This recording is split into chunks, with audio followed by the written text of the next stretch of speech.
Our entire industry is dying. Gaming journos freaking out because in esports media, layoff season is in full swing. According to Digiday.com, we're going to talk about this because this might explain a lot of the freaking out that I've been seeing on Twitter. A lot of gaming journos freaking out on YouTubers again after years of relative calm, right? So this is Neon, this is Clownfish TV. This is going to be our video about the gaming journo industry dying, esports media dying. Before we get into it any further, please subscribe for more pop culture news, views, and rants. Guys, over 272,000 subs. Thank you so much for the support. We do talk about video game journos on occasion because a lot of them are very angry about YouTubers. And it's not just video game journos, it's pop culture journos, it's, comic book sites and, Marvel sites and Star Wars sites. And a lot of these journalists are very angry that YouTubers exist. Now, this isn't necessarily about YouTubers. It is about esports media dying, that it's not sustainable. And it does kind of tie into what we saw go down with G4 TV. G4 trying to come back, of course, it comes back. Frosk says some stupid shit. Their views are in the gutter right now. This is X-Play. They have 488,000 subs. 3 days ago, they could only get 12,000 views on a Sonic Origins video. 10,000 views on a Star Fox video. This is just dire. Like, actual gamers are turning their backs on gaming journos. And that's what's actually going on here. And yeah, they're going to YouTube because they're finding YouTubers that actually play the fucking games, right? Or they know what the hell they're talking about. They don't interject politics into everything. And that's actually kind of what's going on here. So we'll talk a little bit about G4 because I missed this last month that G4 has been laying people off. And it's not just G4. A lot of other places are going to be laying people off. This is out on Reddit. It's not goodbye. It's see you later. Today is my last day with G4. Hey, interns, really sorry to break the bad news, but today is my last day at G4 as I have taken a new role elsewhere in the gaming space to further my career. This is an intern, I believe, at G4. I want you all to know how rewarding and lovely growing, engaging, and interacting with the community has been. It's been amazing getting to know so many of you, bring you all some unique experiences, and watch you all discover and rediscover G4. It is a zombified version of G4. I'll miss directly working with you all deeply, but in the interim, some other staff members will be taking great care of you and the mods before someone steps in and take my place. I know you, as the wonderful community of the subreddit, have been feeling a bit neglected lately. I've addressed this with the internal team and mods and hope that activity will pick up again. Unlikely. I want to especially thank all the moderators of the past and present for working with me and being absolute rock stars, what they do. Don't miss me too hard, interns. I'll be lurking around here and on the Discord. G4 will continue to deliver you the content you crave. And I hope that whoever takes the lead in this community after me will treat you with even more care, respect, and excitement. I don't think G4 has given people the content they crave. Not at 10,000 views, 22,000 views, 13,000 views. Come on. This is owned by Comcast, right? I mean, holy shit, guys. Anyway, so yeah, they were laying people off.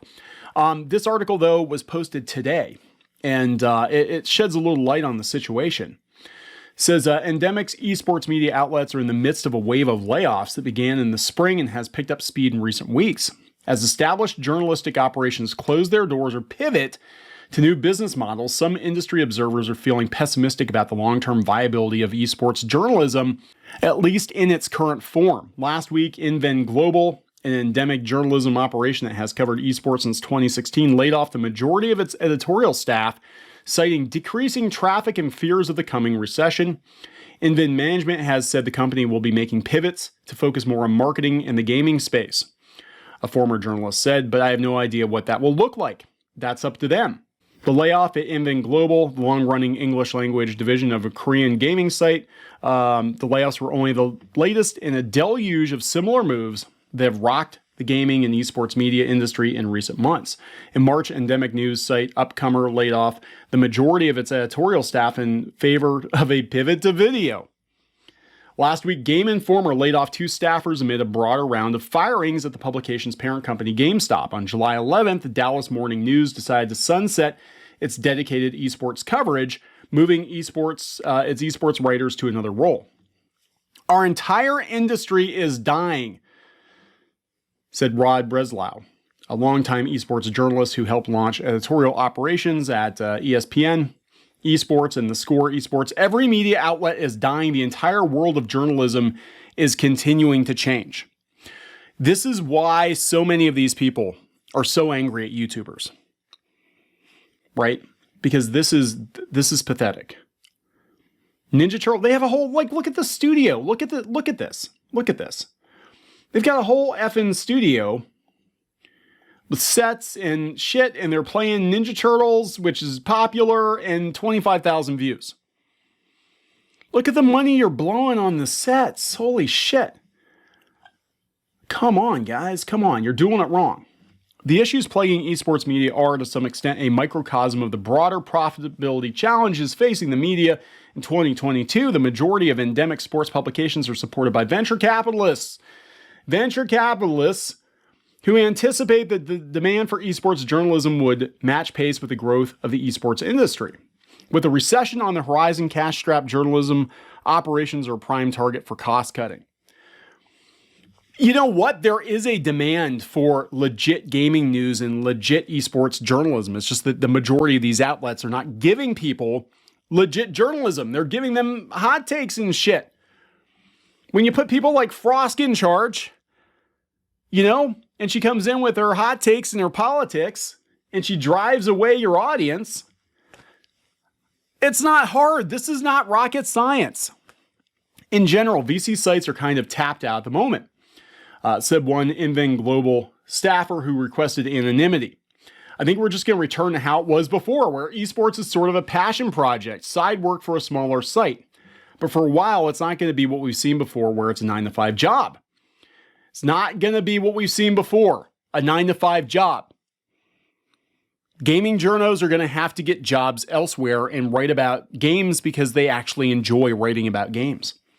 Another industry-wide challenge that has hit esports journalism particularly hard is declining traffic. Following a core update to Google's algorithm in May of 2022, following the update, readers of esports publications have suffered across the board. Whatever happened, this Google change has impacted websites in general, but I know for a fact it's impacted esports publications. I know that some bigger publications have seen fewer impressions and less traffic. Dezerto, one of the few endemic esports journalism companies to consistently turn a profit, has managed to do so by capitalizing on the credibility gained through its editorial vertical to build out more efficient revenue streams. Digiday contacted Invent Global for comment and did not receive a reply. It's generally been Invent's moneymaker for the past 5 years. In terms of making money, was promoting Eastern companies that are very popular in South Korea and Southeast Asia. That's not working anymore. They said, in a community increasingly dominated by prominent individual influencers, esports fans tend to care about who shares the story first and loudest, but not the most accurately. Media literacy is an all-time low, in my opinion, said another staff. Of course they're saying that. They're talking about Twitch streamers and YouTubers. People are getting their news from social media, and they don't particularly care where the information comes from. They're not journalists. They do not go the extra mile to talk to the subjects involved or to talk to the people around the subject. They do not put any additional information out there that you wouldn't know by reading a Reddit thread initially. So, yeah, I mean, look, there's some salt. And is it true to some degree? Yeah, I think it's true to some degree.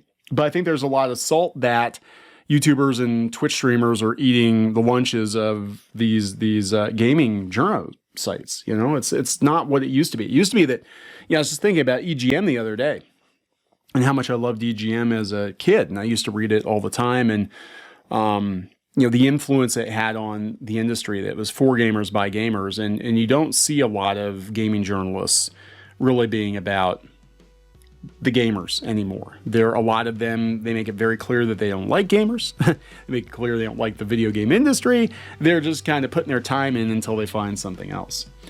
In the future, journalists of today are looking at Jake and Keemstar as their idols and not at Richard Lewis or Jacob Wolf. Then I think that we might be in Spot a bother. Be interesting to know what journalism courses will look like in 10 to 20 years time. I don't know. People are going to be like, my personal opinion, people are going to be like, yeah, remember that time when journos were like attacking people for no reason whatsoever? It was really fucking weird, you know, and everybody kind of got over it.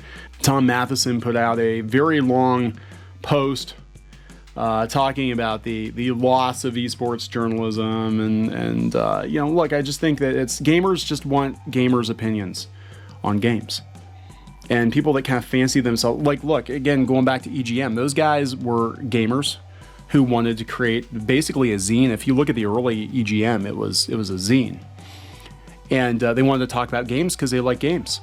They like to play games. They knew a lot about games, and a lot of the people, I'm not saying everybody, but a lot of people working in games journalism today don't know jack shit about the games.